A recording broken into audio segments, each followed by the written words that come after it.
صلی علی رسولہ الکریم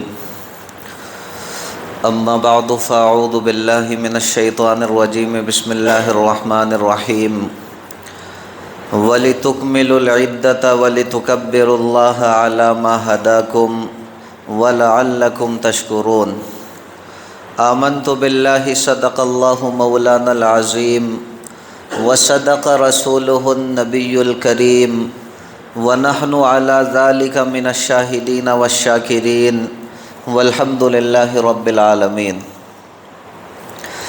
میرے محترم بزرگوں، بھائیوں اور دوستوں، اللہ رب العزت کا بے انتہا احسان و کرم ہے، اللہ رب العزت کا بے انتہا فضل و انعام ہے کہ اللہ رب العزت نے ہم سبھی کو عید الفطر کا یہ بابرکت دن مرحمت فرمایا۔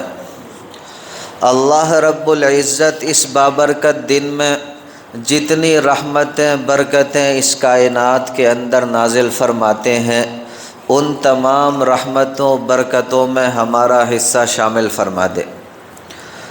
ہم تمام مسلمانوں کے رکھے گئے روزوں کو قبول فرما لے، ہماری پڑھی گئی تراویح کو قبول فرما لے، ہمارے پڑھے گئے کلام مقدس کو قبول فرما لے۔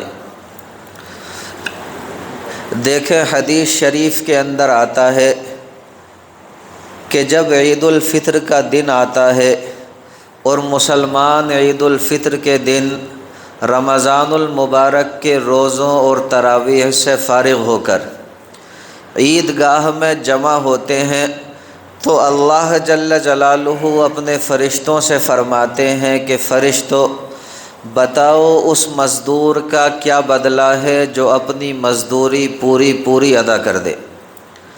وہ فرشتے بارگاہ ربانی میں عرض کرتے ہیں کہ رب کریم، اس کا صلہ اور بدلہ یہ ہے کہ اس مزدور کو اس کی مزدوری پوری دے دی جائے۔ اللہ جل جلالہ فرشتوں سے ارشاد فرماتے ہیں کہ اے فرشتوں، میں تمہیں گواہ بنا کر کے کہتا ہوں کہ میں نے ان حضرات کے روزوں اور تراویح کے بدلے ان حضرات کی مغفرت فرما دی اور ان حضرات کو اپنی رضا نصیب فرما دی۔ اس کے بعد اللہ جل جلالہ اپنے بندوں کی جانب متوجہ ہوتے ہیں اور یہ ارشاد فرماتے ہیں کہ میرے بندو، مجھ سے مانگو، میری عزت کی قسم، میرے جلال کی قسم، میرے بلند مرتبے کی قسم، آج کے اس اجتماع میں، آج اس عید الفطر کے دن آپ مجھ سے اپنی آخرت کے بارے میں جو کچھ بھی مانگیں گے میں اسے عطا کروں گا، اور فرماتے ہیں کہ دنیا کے بارے میں جو کچھ بھی مانگیں گے اس کے بارے میں تمہاری مصلحت کے اوپر غور کروں گا، اور فرماتے ہیں اللہ جل جلالہ، میرے بندو، جب تک تم میرا خیال رکھو گے میں تمہارے گناہوں اور عیبوں کے اوپر ستاری کرتا رہوں گا، یعنی میں تمہارے گناہوں اور عیبوں کے اوپر پردہ ڈالتا رہوں گا، انہیں چھپاتا رہوں گا۔ اور فرماتے ہیں اللہ جل جلالہ کہ میری عزت کی قسم، میرے جلال کی قسم، میرے بلند مرتبے کی قسم، میں تمہیں کبھی بھی مجرموں اور کافروں کے سامنے رسوا اور ذلیل نہ کروں گا۔ اور اللہ جل جلالہ ارشاد فرماتے ہیں کہ میرے بندو، تم نے مجھے راضی کر دیا، میں تم سے راضی ہو گیا، جاؤ اب سب کے سب بخشے بخشائے اپنے گھروں کی جانب لوٹ جاؤ۔ تو امید رکھیں اللہ رب العزت کی ذات سے کہ ہم نے بھی، میرے پیارے بھائیوں، رمضان المبارک کے روزے رکھے ہیں، ہم نے بھی رمضان المبارک کے بابرکت مہینے میں تراویح پڑھی ہیں، ہم نے بھی رمضان المبارک کے محترم اور بابرکت مہینے میں جتنا ہم سے ہو سکا قرآن مقدس کی تلاوت کی ہے۔ تو اللہ رب العزت کی ذات سے یہی امید رکھیں کہ انشاءاللہ ثم انشاءاللہ آج ہم بھی یہاں سے بخشے بخشائے اپنے گھروں کی طرف لوٹ کر کے جائیں گے۔ اللہ رب العزت دنیا میں بسنے والے ہر مومن کی مغفرت فرما دے، اس کے تمام گناہوں کو معاف فرما دے اور ہر مومن کو اپنے مقبول، اپنے محبوب اور اپنے عزیز ترین بندوں میں شامل فرما لے۔ دیکھیں اس بابرکت موقع پر میں چند باتیں بطور نصیحت کے آپ کے سامنے رکھوں گا۔ بس آپ اللہ رب العزت سے دعا فرما دیں کہ صحیح صحیح باتیں میری زبان سے کہلوا دے اور ہم سبھی کے لیے ان باتوں کو کارآمد اور نفع بخش بنا دے۔ دیکھیں ترمذی شریف کے اندر ایک حدیث ہے، بڑی ہی پیاری حدیث مبارکہ ہے۔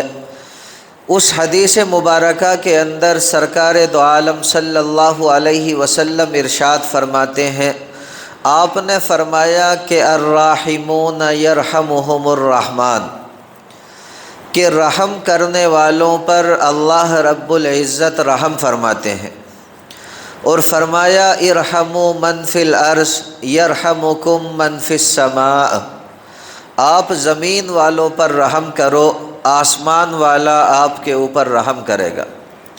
آپ دیکھیں کتنا پیارا مضمون سرکار دو عالم صلی اللہ علیہ وسلم نے اس حدیث مبارکہ میں بیان فرمایا۔ ایک صحابی ہیں حضرت ابو موسیٰ رضی اللہ تعالی عنہ، یہ فرماتے ہیں کہ میں نے ایک مرتبہ سرکار دو عالم صلی اللہ علیہ وسلم کو یہ ارشاد فرماتے ہوئے سنا کہ لن تؤمنوا حتی ترحموا، کہ تمہارا ایمان اس وقت تک کامل اور مکمل نہیں ہو سکتا جب تک کہ تم آپس میں رحم کرنے والے نہ بن جاؤ۔ دیکھیں صحابہ کرام رضوان اللہ علیہ مجمعین نے جب سرکار دو عالم صلی اللہ علیہ وسلم کا یہ جملہ سنا تو فوراً ارشاد فرمایا، یا رسول اللہ کلنا رحیم، اے اللہ کے پیارے حبیب سرکار دو عالم صلی اللہ علیہ وسلم، ہم سب کے سب آپس میں ایک دوسرے پر رحم کرتے ہیں، یعنی یہ صفت تو ہمارے اندر موجود ہے۔ اس پر نبی اکرم صلی اللہ علیہ وسلم نے ارشاد فرمایا کہ اس سے مراد تمہارا اپنے دوستوں اور ملنے جلنے والوں کے ساتھ رحیم بن کر رہنا نہیں، بلکہ اس سے مراد عمومی رحمت ہے، یعنی ایک مومن کا مزاج جو ہے وہ عام طور پر رحمت والا ہونا چاہیے۔ جبار بن کے رہنا، فرعون بن کے رہنا، متکبر اور گھمنڈی بن کے رہنا، بس اپنے آپ کو پسند کرنا، باقی کسی کو اچھا نہ سمجھنا، یہ سارے اعمال وہ ہیں جو میرے پیارے بھائیوں اللہ رب العزت کو بالکل پسند نہیں۔ اسی لیے نبی اکرم صلی اللہ علیہ وسلم نے بڑے پیارے کلمات ارشاد فرمائے کہ لن تؤمنوا حتی ترحموا، کہ تمہارا ایمان اس وقت تک مکمل ہو ہی نہیں سکتا جب تک کہ تم آپس میں ایک دوسرے کے اوپر رحم کرنے والے نہ بن جاؤ۔ اللہ رب العزت یہ صفت ہم میں سے ہر مومن کو نصیب فرما دے۔ اسی طرح دیکھیں اللہ جل جلالہ نے اپنے پیارے حبیب سرکار دو عالم صلی اللہ علیہ وسلم کے ذریعے بڑی خوبصورت تعلیم بتائی، بڑی خوبصورت تعلیم ہمیں بتائی، اور وہ ہے میرے پیارے بھائیوں مساوات عامہ کی تعلیم، کہ ہم سب کے سب اللہ رب العزت کے بندے ہیں، اس نسبت سے ہم سب کے سب ایک ہیں۔ نہ زبان کی وجہ سے کسی کو کسی کے اوپر کوئی فضیلت حاصل ہے، اور نہ ہی رنگ کی وجہ سے کسی کو کسی کے اوپر کوئی فضیلت حاصل ہے۔ دیکھیں آج کی دنیا 1400 سال کے بعد اپنے آپ کو ترقی یافتہ سمجھتے ہوئے، اپنے آپ کو تعلیم یافتہ سمجھتے ہوئے یہ کہتی ہے کہ رنگ اور زبان کا فرق نہیں ہونا چاہیے۔ ہماری مسجد میں اعلان ہو رہا ہے۔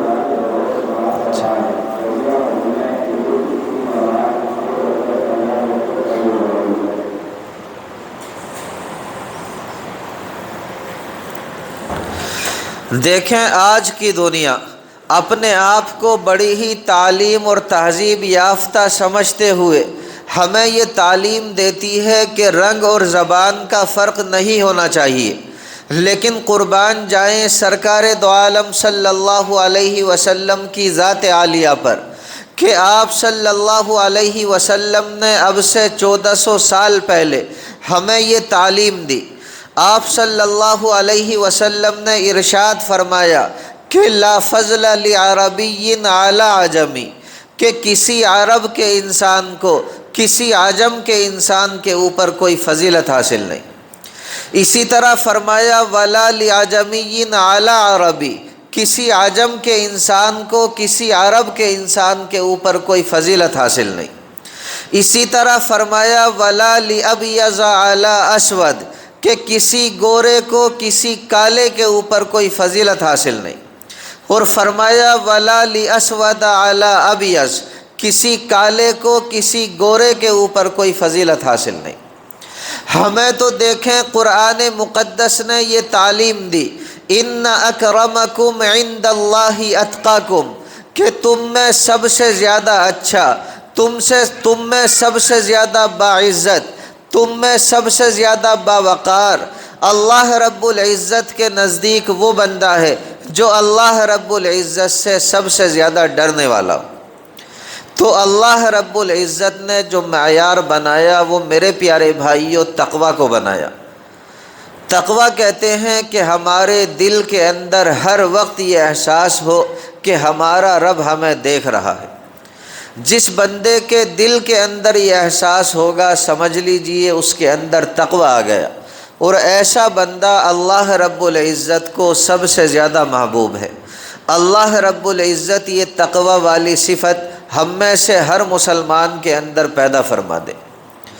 دیکھیں بخاری شریف کے اندر ہے کہ ایک مرتبہ ایک عجیب سا واقعہ پیش آیا، آپ توجہ کے ساتھ سنیں گے تو انشاءاللہ ثم انشاءاللہ ایمان تازہ ہوگا، اور ہم سبھی کے دل میں آپس میں ایک دوسرے کی محبت پیدا ہوگی، ہم آپس میں ایک دوسرے کے حقوق کو ادا کرنے والے بنیں گے، ہم آپس میں ایک دوسرے کے غمخوار بنیں گے، ایک دوسرے کے ہمدرد بنیں گے، ایک دوسرے کو تکلیف دینے والے بالکل نہ بنیں گے۔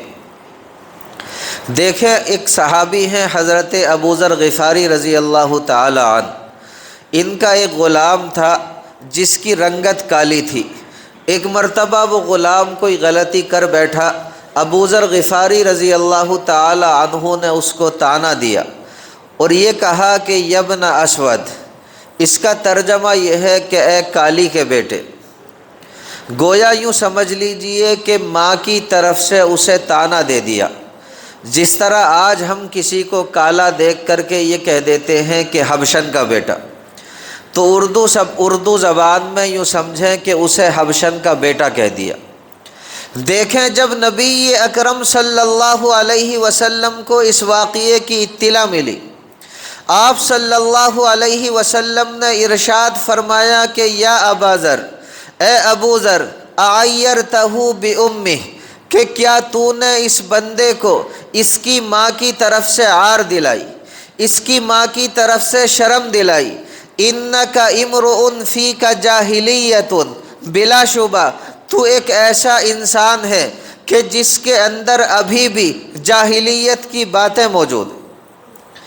اور دیکھیں نبی اکرم صلی اللہ علیہ وسلم نے اسی وقت ارشاد فرمایا، آپ نے فرمایا اخوانکم خولکم، کہ تمہارے جو نوکر چاکر ہوتے ہیں، تمہاری ماتحتی میں جو لوگ کام کرتے ہیں وہ تمہارے بھائی ہوتے ہیں۔ اور فرمایا فمن کان اخوہ تحت یدی، کہ اگر کسی کا بھائی اس کی ماتحتی میں اس کی زیر نگرانی کام کر رہا ہو تو فرمایا فلیطعمہ مما یاکل، اسے چاہیے کہ جیسا خود کھاتا ہے اسے بھی کھلائے۔ اور فرمایا ولیلبسہ مما یلبس، جیسے کپڑے خود پہنتا ہے اسے بھی پہنائے۔ اور فرمایا سرکار دو عالم صلی اللہ علیہ وسلم نے ولا تکلفوہم ما یغلبہم، کہ اس کے اوپر کوئی ایسا کام نہ ڈالے، یعنی اس سے کوئی ایسا کام نہ لے جو اس کی طاقت سے باہر ہو، جو اس کے بس سے باہر ہو۔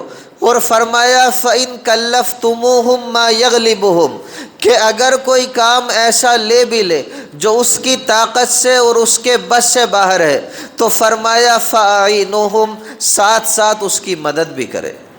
یہ ہے میرے پیارے بھائیوں نبی اکرم صلی اللہ علیہ وسلم کی تعلیم۔ دیکھیں جب ابو ذر غفاری رضی اللہ تعالی عنہ نے سرکار دو عالم صلی اللہ علیہ وسلم کے یہ کلمات سنے تو آپ کو اپنی غلطی کا احساس ہوا۔ آپ خود فرماتے ہیں کہ میں اپنے اس غلام کے پاس گیا اور جا کر کے لیٹ گیا۔ علامہ کرمانی شرح بخاری کے اندر لکھتے ہیں کہ ابو ذر غفاری رضی اللہ تعالی عنہ نے اپنا سر مبارک زمین پر رکھ دیا اور اپنے غلام سے کہا کہ تو جب تک اپنا پاؤں میرے گال کے اوپر نہیں رکھے گا، میرے چہرے کے اوپر نہیں رکھے گا، اس وقت تک میں اپنا سر زمین سے نہیں اٹھاؤں گا۔ میرے پیارے بھائیوں لکھا ہے کہ اس غلام نے اپنا پاؤں ابو ذر غفاری رضی اللہ تعالی عنہ کے گالوں پر رکھا۔ اس کے بعد ابو ذر غفاری رضی اللہ تعالی عنہ نے اپنا سر مبارک زمین سے ہٹایا۔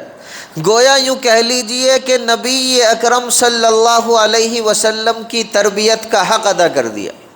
آپ صلی اللہ علیہ وسلم نے اپنے پیارے اصحاب کی عجیب تربیت فرمائی تھی، یعنی ان کی نگاہوں کے اندر اللہ رب العزت اور پیارے حبیب نبی اکرم صلی اللہ علیہ وسلم کے ارشاد کے مقابلے میں کوئی چیز کوئی حیثیت نہیں رکھتی تھی۔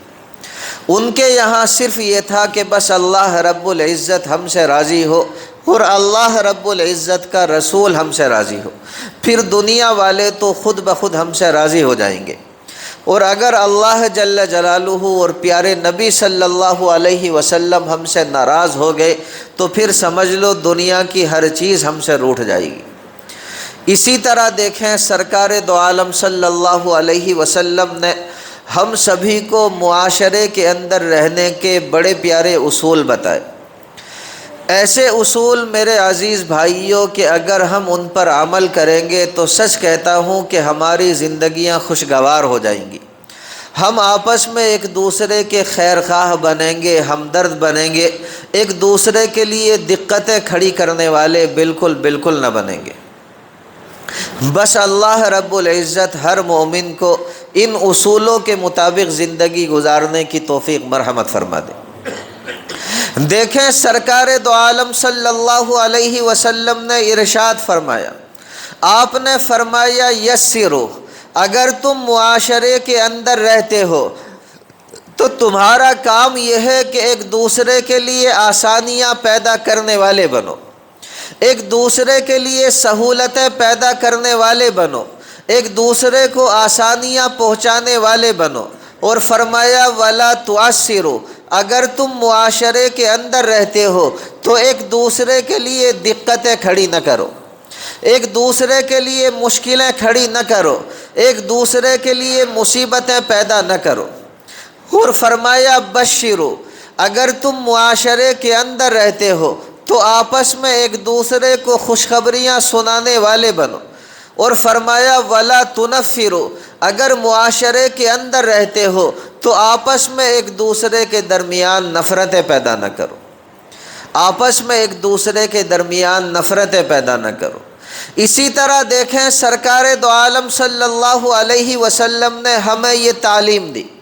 آپ نے فرمایا من لم یرحم صغیرنا، کہ جو ہمارے چھوٹوں پر رحم نہ کرے، جو ہمارے بچوں پر رحم نہ کرے، جو ہمارے چھوٹوں کے ساتھ رحم کا، شفقت کا، اسی طرح پیار بھرا معاملہ نہ کرے۔ اور فرمایا ولم یعقر کبیرنا، جو ہمارے بڑوں کی تعظیم نہ کرے، جو ہمارے بڑوں کا ادب اور پاس و لحاظ نہ رکھے، تو نبی اکرم صلی اللہ علیہ وسلم ارشاد فرماتے ہیں، آپ نے فرمایا فلیس منا، ایسا آدمی ہم میں سے نہیں، یعنی اسے صحیح معنوں میں اپنے آپ کو مسلمان کہلانے کا حق حاصل نہیں۔ اسی طرح دیکھیں سرکار دو عالم صلی اللہ علیہ وسلم نے ہمیں یہ تعلیم دی۔ آپ نے فرمایا انزل الناس منازلہم، کہ جو بندہ جس مرتبے کا مالک ہو، جو بندہ جس مقام کا مالک ہو اس کے ساتھ اسی طرح پیش آؤ۔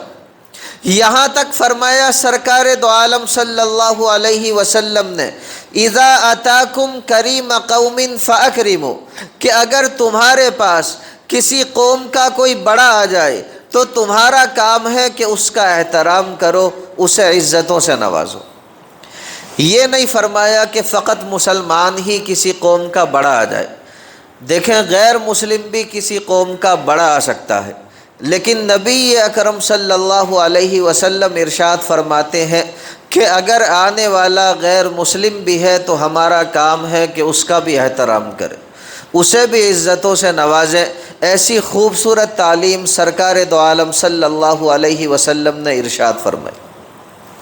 اسی طرح دیکھیں پیارے نبی صلی اللہ علیہ وسلم نے ارشاد فرمایا، آپ نے فرمایا وَلَا تَجَسَّسُوا، کہ اگر تم معاشرے کے اندر رہتے ہو تو آپس میں ایک دوسرے کے اندر برائیاں نہ تلاشو۔ اسی طرح فرمایا وَلَا تَحَسَّسُوا، اگر تم معاشرے کے اندر رہتے ہو تو آپس میں ایک دوسرے کے عیب نہ ڈھونڈو۔ اسی طرح فرمایا وَلَا تَبَاغَضُوا، اگر آپس میں ایک معاشرے کے اندر رہتے ہو تو آپس میں ایک دوسرے سے بغض نہ رکھو۔ اسی طرح فرمایا وَلَا تَدَابَرُوا، اگر تم معاشرے کے اندر رہتے ہو تو آپس میں ایک دوسرے سے روگرداری نہ کرو، آپس میں ایک دوسرے سے رخ نہ موڑو۔ اور دیکھیں سرکار دو عالم صلی اللہ علیہ وسلم نے کتنا خوبصورت جملہ ارشاد فرمایا۔ آپ صلی اللہ علیہ وسلم نے ارشاد فرمایا وَكُونُوا عِبَادَ اللَّهِ إِخْوَانًا، کہ تم سب کے سب اللہ رب العزت کے بندے ہو، اس نسبت سے سب کے سب بھائی ہو، تو بھائی بھائی بن کر کے زندگی گزارو۔ اور ایمانداری سے بتائیں کہ کیا کوئی بھائی چاہتا ہے کہ میں اپنے بھائی کو تکلیف پہنچاؤں؟ میرے پیارے بھائیوں، کوئی بھائی نہیں چاہتا، تو اس لیے ہمیں چاہیے کہ ہم بھی آپس میں ایک دوسرے کے لیے آسانیاں پیدا کرنے والے بنیں، آپس میں ایک دوسرے کے خیر خواہ بنیں، آپس میں ایک دوسرے کے ہمدرد بنیں، آپس میں ایک دوسرے کے کام آنے والا بنیں، ایک دوسرے کی خوشی اور غمی میں برابر کے شریک ہونے والے بنیں۔ آج دیکھیں عید الفطر کا بابرکت دن ہے، مقدس اور محترم دن ہے، ہمارے کتنے بھائی ایسے ہیں جو پریشان حال ہیں، خستہ حال ہیں، کتنے بھائی ایسے ہیں جو تنگ حالی کی زندگی بسر کر رہے ہیں، اسی طرح کتنے بھائی ایسے ہیں جو غموں کا شکار ہیں، اسی طرح کتنے بھائی اس قدر پریشان ہیں کہ پہننے کے لیے پاس میں کپڑا موجود نہیں، اسی طرح کتنے بھائی ایسے بھی ہیں جن کے پاس کھانے کے لیے سامان موجود نہیں۔ ہمارا میرے پیارے بھائیوں یہ فریضہ بنتا ہے کہ ہم باہر جا کر کے ان کا آسرا بنیں، ان کا سہارا بنیں، ان کو جو ہے خوشیاں تقسیم کرنے والے بنیں، ان کو خیر پہنچانے والے بنیں، اگر نہ بنیں تو صرف اور صرف ایک دوسرے کو تکلیف دینے والے نہ بنیں۔ اس پر دیکھیں میں ایک واقعہ آپ کو سناتا ہوں، اس سے آپ کو پتہ چلے گا کہ ہمارے اکابر آپس میں ایک دوسرے کے کس قدر خیرخواہ ہوتے تھے، کس قدر ہمدرد ہوتے تھے، اور ان کے لیے اللہ رب العزت کے بندوں کو خوش کرنا یہ سب سے زیادہ اہمیت کا حامل تھا۔ یعنی اگر وہ اپنے کسی عمل کی وجہ سے اللہ رب العزت کے کسی بندے کو خوش کر دیں تو یوں سمجھ لیجئے کہ یہ ان کے لیے سب سے بڑی عبادت کی چیز ہوا کرتی تھی۔ دیکھیں حضرت عبداللہ ابن مبارک علیہ الرحمہ، یہ وہ بابرکت نام ہے جو میں اکثر بیانات میں آپ کے سامنے لیا کرتا ہوں۔ یہ 2 صدی ہجری کے بزرگ ہیں اور بڑے ہی اعلیٰ درجے کے محدث ہیں۔ یوں سمجھ لیجئے کہ اس وقت کے بزرگ ہیں جب سرکار دو عالم صلی اللہ علیہ وسلم کو اس دنیا سے تشریف لے گئے تقریباً 100 سال کا عرصہ ہوا تھا۔ آپ حضرت امام اعظم ابو حنیفہ علیہ الرحمہ کے ہم زمانہ بھی ہیں اور امام اعظم ابو حنیفہ علیہ الرحمہ کے شاگردوں میں بھی ہیں۔ ان کے حالات زندگی میں لکھا ہے کہ یہ ایک مرتبہ حج کے سفر پر جا رہے تھے، ایک قافلہ بھی آپ کے ساتھ تھا۔ راستے میں قافلے والوں کی ایک مرغی مر گئی، قافلے والوں نے اس مرغی کو اٹھایا اور اٹھا کر کے کوڑے کے ڈھیر میں پھینک دیا۔ عبداللہ ابن مبارک علیہ الرحمہ فرماتے ہیں کہ میں اپنے قافلے سے ذرا پیچھے تھا، کہتے ہیں میں نے دیکھا کہ قافلے والے تو اس مردہ مرغی کو ڈھیر میں پھینک کر کے آگے چل دیے، لیکن قریب کی بستی سے ایک لڑکی نکلی، تیزی کے ساتھ اس مردہ مرغی کے اوپر جھپٹی، اسے اٹھا کر کے ایک کپڑے میں لپیٹا اور اپنے ساتھ بھاگ کر کے تیزی سے لے گئی۔ دیکھیں عبداللہ ابن مبارک علیہ الرحمہ نے جب یہ منظر دیکھا، آپ بڑے حیران ہوئے، آپ بڑے پریشان ہوئے، آپ نے دل ہی دل میں سوچا کہ یا اللہ، اس مردہ مرغی کو اتنی رغبت اور اتنے شوق کے ساتھ اٹھا کر لے جانے والی یہ بچی ہے کون؟ عبداللہ ابن مبارک علیہ الرحمہ کسی طرح پتہ کر کے بستی میں اس معصوم لڑکی کے گھر پہنچ گئے۔ آپ نے جا کر کے بڑے پیار سے پوچھا کہ بیٹا آپ یہ مردہ مرغی اٹھا کر کے کیوں لائے؟ وہ بچی بتانے سے انکار کرنے لگی اور بار بار یہی کہا کہ نہیں میں بتا نہیں سکتی۔ عبداللہ ابن مبارک علیہ الرحمہ نے جب بہت ہی زیادہ اصرار کیا تو وہ لڑکی حضرت عبداللہ ابن مبارک علیہ الرحمہ سے کہنے لگی کہ حضرت میرے والد کا انتقال ہو گیا، جو ہمارے گھر کے اندر اکیلے کمانے والے موجود تھے، میری ماں بیوہ ہے اور میں گھر کے اندر تنہا اکیلی لڑکی ذات ہوں، ہمارے گھر کے اندر کوئی کمانے والا بندہ موجود نہیں اور ہمارے گھر کے اندر کھانے کے لیے بھی کچھ بھی موجود نہیں، اور ہم کئی روز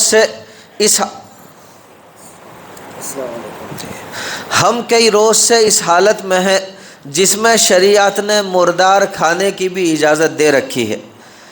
تو میں یہ کرتی ہوں کہ جب بھی اس کوڑے کے ڈھیر میں یا کسی بھی جگہ پر کوئی اللہ رب العزت کا بندہ مردار پھینکتا ہے، میں اسے اٹھا کر کے لے آتی ہوں، ہم اسے کھا کر کے اپنا گزارا کر لیتے ہیں۔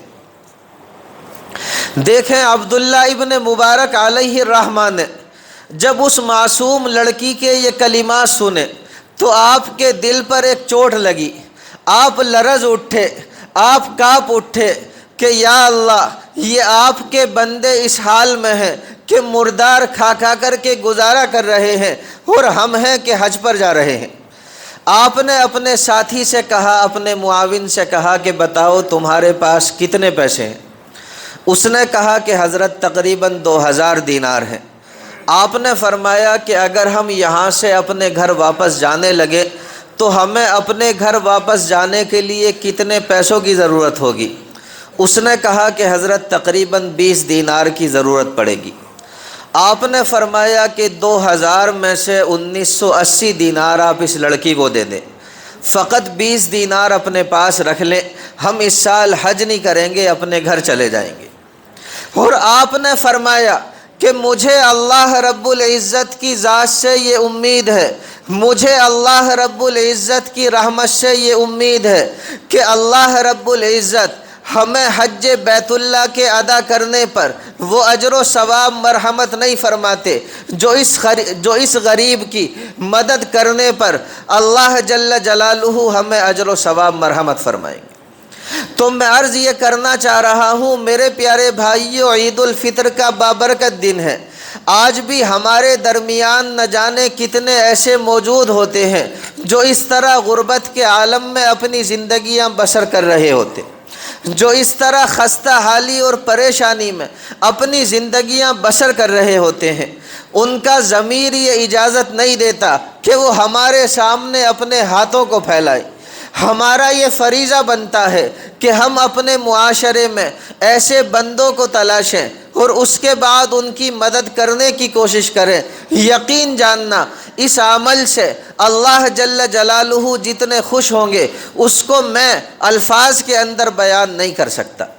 اس واقعے کے اندر دیکھیں ہمیں ایک سبق اور ملتا ہے، وہ سبق میرے پیارے بھائیوں یہ ہے کہ ہمارے نہ جانے کتنے بھائی ایسے ہیں جو ہر سال نفلی حج کے لیے جاتے رہتے ہیں، جو ہر سال نفلی عمرے کے لیے جاتے ہیں، برابر میں پڑوسی بھوکا مر رہا ہوتا ہے، برابر میں پڑوسی جو ہے غربت کے عالم میں زندگی بسر کر رہا ہوتا ہے، اس کو ایک پیسہ دینے کے لیے تیار نہیں ہوں گے، لیکن ہاں دکھانے کے لیے ہر سال نفلی حج پر جائیں گے۔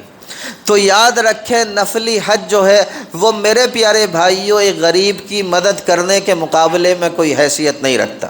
اگر آپ بجائے ہر سال حج کرنے کے کسی غریب کی مدد کر دیں گے، کسی کا آسرا بن جائیں گے، کسی یتیم کے سر پر ہاتھ رکھ کر کے اس کے ماں باپ یا اس کے بھائی بن کر کے کھڑے ہو جائیں گے، یقین جاننا میرے پیارے بھائیوں اللہ رب العزت کی رحمتیں نازل ہونا شروع ہو جائیں گی۔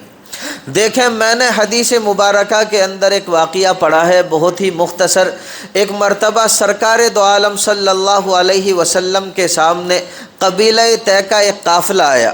اس میں ایک نوجوان لڑکی تھی، غیر مسلم تھی، اس کا بچہ گم ہو گیا۔